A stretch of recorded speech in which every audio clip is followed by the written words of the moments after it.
नमस्कार दोस्तों। क्या जैसे अफगानिस्तान नेशनल आर्मी ध्वस्त हो गई, ताश के पत्तों की तरह बिखर गई तालिबान के सामने, वैसे ही ताइवान की जो आर्मी है वो चाइना के सामने बिखर जाएगी। क्या जैसे तालिबान का कब्जा हो गया अफगानिस्तान की सत्ता पर, वैसे ही चाइना का कब्जा हो जाएगा ताइवान के ऊपर। क्या जैसे यूएसए नहीं बचा सका अफगानिस्तान को, वैसे ही यूएसए नहीं बचा सकेगा ताइवान को। इन सब सीरियस क्वेश्चंस को हम डिस्कस करेंगे इस वीडियो में। देखो, आपको याद होगा पिछले साल जब गलवान वैली की घटना हुई थी ना, इंडिया और चाइना की ट्रूप्स आमने सामने थी, इंडिया ने चाइनीज ट्रूप्स को खदेड़ दिया था। तो उस समय एक फोटो बहुत ज्यादा वायरल हुई थी। उस फोटो में भगवान राम ड्रैगन पर तीर चला रहे हैं। आपने वो फोटो देखी होगी पक्का। वो फोटो ताइवान के लोगों ने इंडिया के सपोर्ट में शेयर की थी। इवन ताइवान के प्रेसिडेंट ने भी वो फोटो शेयर की थी। लेकिन अब बारी ताइवान की है। स्टार्ट करते हैं अफगानिस्तान से। इस 15 अगस्त को हम हमारी आज़ादी की 75वीं वर्षगांठ बना रहे थे। लेकिन देखो, अफगानिस्तान के जो लोग थे वो शायद अपनी आज़ादी को खो रहे थे। वर्ल्ड में विभिन्न देशों ने क्रिटिसाइज किया तालिबान को, जिस प्रकार से तालिबान ने अफगानिस्तान की सत्ता पर कब्जा किया। पूरे वर्ल्ड को अफगान लोगों की चिंता थी, क्योंकि अफगान लोग जो थे वो अपनी आज़ादी को खो रहे थे। लेकिन एक इंसान उस दिन बहुत खुश था, और वो था चाइना का राष्ट्रपति शी चिनफिंग। क्यों? क्योंकि देखो, उन्होंने चाइनीज कम्युनिस्ट पार्टी की कॉन्फ्रेंस में एक वादा किया था कि वो 100 साल की बेइज्जती को खत्म कर देंगे। कैसे? ताइवान को, तिब्बत को, इंक्लूडिंग अरुणाचल प्रदेश, हांगकांग को, जिंगजियांग को, इनको पूरी तरह से चाइना के साथ इंटीग्रेट करके। और यही है चाइना की वन चाइना पॉलिसी। देखो, ताइवान को चाइना में इंटीग्रेट करने के प्रयास जो हैं वो चाइना पिछले 70 सालों से कर रहा है।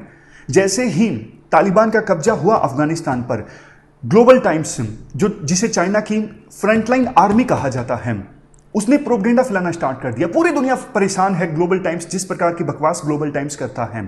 ग्लोबल टाइम्स ने इस प्रकार के आर्टिकल छापने स्टार्ट कर दिए कि जैसे ही तालिबान का कब्जा हुआ है अफगानिस्तान के ऊपर, इंडिया डर गया, जापान घबरा गया और ताइवान तो गया। उन्होंने प्रोपेगेंडा स्टार्ट कर दिया।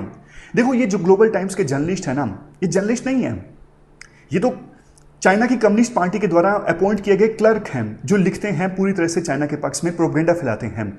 और ये शायद इनका डर से इनका गहरा नाता है, क्योंकि इन्हें डर लगता है कुछ भी गलती कर दी तो शायद चाइना के राष्ट्रपति जो शी चिनफिंग हैं उन्हें तोप के आगे खड़ा कर देंगे, इसलिए वो बार बार डर की बात करते हैं।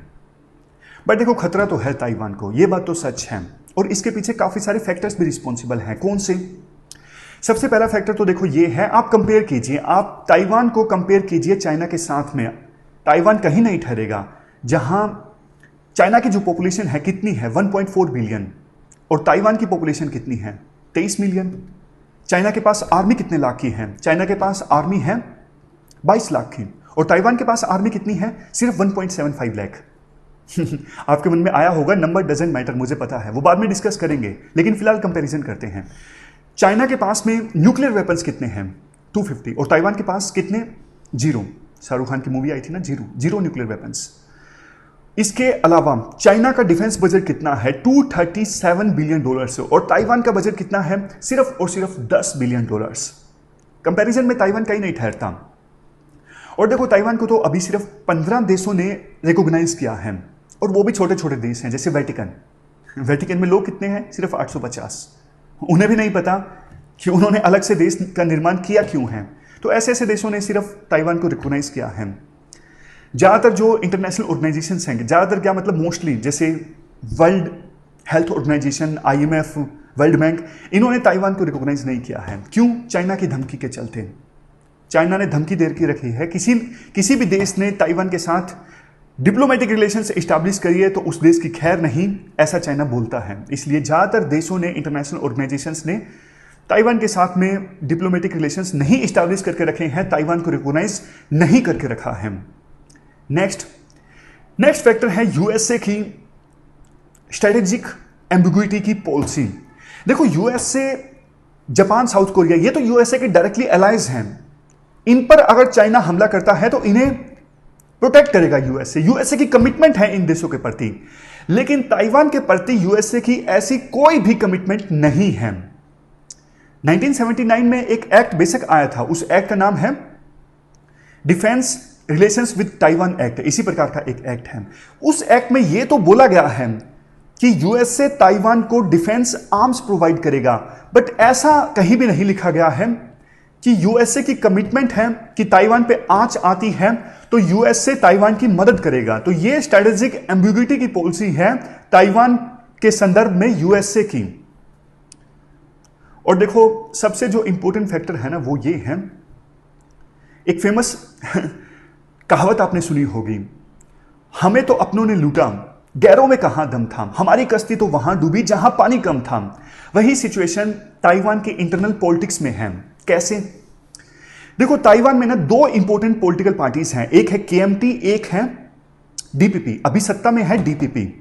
केएमटी पार्टी ने लड़ाई स्टार्ट की थी चाइना के अगेंस्ट, बट आज के समय में जो केएमटी पार्टी है ना, जो विपक्ष में है, ये चाइना के साथ में बेटर रिलेशंस चाहती है किसी भी सेंस में। 2008 में जब ये पॉलिटिकल पार्टी सत्ता में थी तो इन्होंने चाइना के साथ एक ट्रेड डील साइन करने की कोशिश की थी, लेकिन ताइवान के जो युवा है वो पूरी तरह से भड़क गए केएमटी पार्टी के अगेंस्ट और उन्होंने एक मूवमेंट चलाई थी, सनफ्लावर मूवमेंट। तो उस समय फिर केएमटी पार्टी जो है वो पीछे हट गई, वो उन्होंने चाइना के साथ ट्रेड डील नहीं साइन की थी। तो इंटरनली अभी डिविजन्स हैं लोगों में और इसी का फायदा चाइना उठाना भी चाहता है, जो हम बाद में डिस्कस करेंगे। अभी नेक्स्ट फैक्टर है जिसकी वजह से ताइवान को डरने की आवश्यकता है। देखो 2005 में चाइना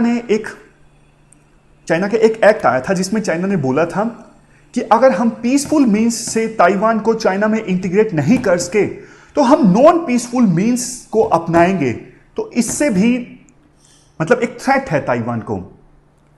बट देखो ये सारे फैक्टर्स तो हैं और ये भी हमने जाना कि खतरा तो है ताइवान को, बट इतना ही आसान होता ताइवान को चाइना में इंटीग्रेट करना तो 70 साल हो गए, आज तक चाइना ताइवान को इंटीग्रेट क्यों नहीं कर सका है चाइना के अंदर।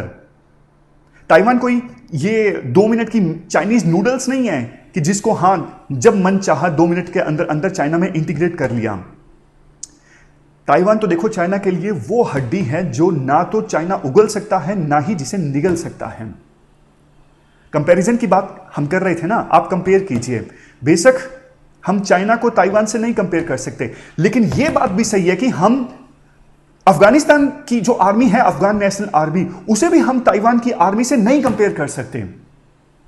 जहां देखो अफगान नेशनल आर्मी में करप्शन का बोलबाला था, बिट्रेयल, नेशनलिज्म की कमी थी, लेकिन ताइवान में जो नेशनलिज्म है वो बहुत ज्यादा है। संख्या बेशक कम है, संख्या डजंट मैटर चाइना के कंपैरिजन में, लेकिन ताइवान की जो 1.75 लाख की जो फौज है ना वो हाईली ट्रेंड है, नेशनलिज्म से पूरी तरह से मोटिवेटेड है। बेशक ताइवान के पास 4 ही सबमरीन्स हैं, लेकिन उन सबमरीन्स की जो स्टिल्थ कैपेबिलिटी है ना डीप वाटर में जाके बहुत ज्यादा है, जबकि चाइना के ईस्टर्न रीजन में पानी इतना गहरा ही नहीं है कि चाइना की जो सबमरीन्स हैं वो ऑपरेट कर सके इतने गहरे पानी में जाके। इसलिए एडवांटेज है ताइवान के पास। ताइवान के पास जो मिलिट्री एयरक्राफ्ट है ना वो ताइवान के ईस्टर्न माउंटेन रीजन में ताइवान ने इस प्रकार के संभाल के रखे हैं कि अगर कल को न्यूक्लियर अटैक भी हो जाता है ना तो उन मिलिट्री एयरक्राफ्ट का कुछ नहीं बिगड़ेगा। मतलब जितने रिसोर्सेज ताइवान के पास है ना उन्होंने बहुत अच्छे ढंग से उन रिसोर्सेज को यूटिलाइज किया हुआ है। और देखो एक बात, चाइना जो ये प्रोपेगेंडा चलाता है ना, चाइना सिविल वार स्टार्ट करवाना चाहता है ताइवान के अंदर। एग्जांपल देते हैं कुछ एक्सपर्ट कि जैसे रशिया ने क्रीमिया को हड़प लिया, वहां पे रेफरेंडम करवा के क्रीमिया के लोगों को अपनी साइड करके, उसी प्रकार से चाइना भी है। चाइना जो है वो ताइवान के अंदर सिविल वार स्टार्ट करवाएगा, ज्यादातर लोगों को अपनी साइड करवाएगा। और उस लिहाज से देखें तो जो केएमटी पार्टी है वो चाइना के इशारों पर काम करती दिख रही है। तो उस लिहाज से साइकोलॉजिकल वारफेयर करके, सिविल वार करवा के, बिना एक गोली चलाए चाइना ताइवान को हड़पना चाहता है। इसलिए ताइवान के लोगों को समझने की आवश्यकता है वो चाहते क्या हैं, उनको एक क्लियर पॉलिसी अपनाने की आवश्यकता है। देखो केएमटी पार्टी जो आज चाइना का मतलब चाइना के साथ अच्छे रिलेशंस चाहती है, वही उसी केएमटी पार्टी ने तो स्टार्ट की थी लड़ाई चाइना के अगेंस्ट। तो इसलिए चाइना, जो ताइवान के लोग हैं, उन्हें चाइना के अगेंस्ट एकजुट होना होगा। और देखो बात करें यूएसए की, कि जैसे यूएसए ने छोड़ दिया अफगानिस्तान को, वैसे ही यूएसए ताइवान को भी छोड़ देगा। देखो बेशक अफगानिस्तान को छोड़ने से यूएसए को कोई स्ट्रेटेजिक और इकोनॉमिक घाटा ना हुआ हो, लेकिन ताइवान के संदर्भ में ऐसा नहीं है। ताइवान की जो इंपॉर्टेंस है वो यूएसए के लिए काफी ज्यादा है, वो पूरे वर्ल्ड के लिए ताइवान की जो इंपॉर्टेंस है वो काफी ज्यादा है। ताइवान की आप लोकेशन देखिए, 90% जो इंपोर्ट होता है जापान का, वो ताइवान के नजदीक से जो इंपोर्टेंट सी लेन्स ऑफ कम्युनिकेशन गुजरती है ना, वहां से जाता है। इवन इंडिया का जो 40% जो ट्रेड होता है, ताइवान के नजदीक से जो सी लेन्स ऑफ कम्युनिकेशन गुजरती है, वहां से इंडिया का 40% ट्रेड होता है। इलेक्ट्रॉनिक्स सेक्टर में ताइवान जो है बहुत ज्यादा मजबूत है। ताइवान और यूएसए के जो रिलेशंस हैं, ट्रेड रिलेशंस मान लीजिए, दूसरे रिलेशंस मान लीजिए, वो मजबूत हैं। सेमीकंडक्टर मैन्युफैक्चरिंग का ताइवान हब है। बहुत सारे जो एप्पल के आईफोन्स हैं या फिर बहुत सारे जो आईपैड्स हैं, मैकबुक्स हैं, वो ताइवान में मैन्युफैक्चर होते हैं। ताइवान की जो स्ट्रेटेजिक और इकोनॉमिकल इंपॉर्टेंस है ना, वो ना सिर्फ यूएसए के लिए बल्कि पूरे वर्ल्ड के लिए काफी ज्यादा है। देखो जापान ने सेकेंड वर्ल्ड वॉर में फार्मोसा आइलैंड पर कब्जा किया था। उसके बाद जापान ने एक बहुत बड़े साउथ ईस्ट एरिया पर अपना कब्जा इस्टेब्लिश कर लिया था। अगर आज के समय में ताइवान किसी भी प्रकार से ताइवान पर कब्जा करता है, तो कल को जापान के कुछ आइलैंड्स, साउथ चाइना सी में, ईस्ट चाइना सी में पार्सल आइलैंड्स, स्पार्टले आइलैंड्स, इंडिया का लद्दाख रीजन में एक बड़ा एरिया, इवन अरुणाचल प्रदेश, ये डायरेक्टली चाइना के इशारे पर आ जाएंगे। इसलिए यूएसए समेत ये ज्यादातर जो डेमोक्रेटिक कंट्रीज है ना, ये कतई नहीं चाहेंगे किसी भी सेंस में कि ताइवान पर किसी प्रकार का कंट्रोल इस्टेब्लिश हो चाइना का। समझ गए? देखो एक फेमस कोट आपको याद होगा, injustice everywhere is threat to justice anywhere. क्या मैंने कुछ गलत बोला? हाँ, injustice anywhere is threat to justice anywhere.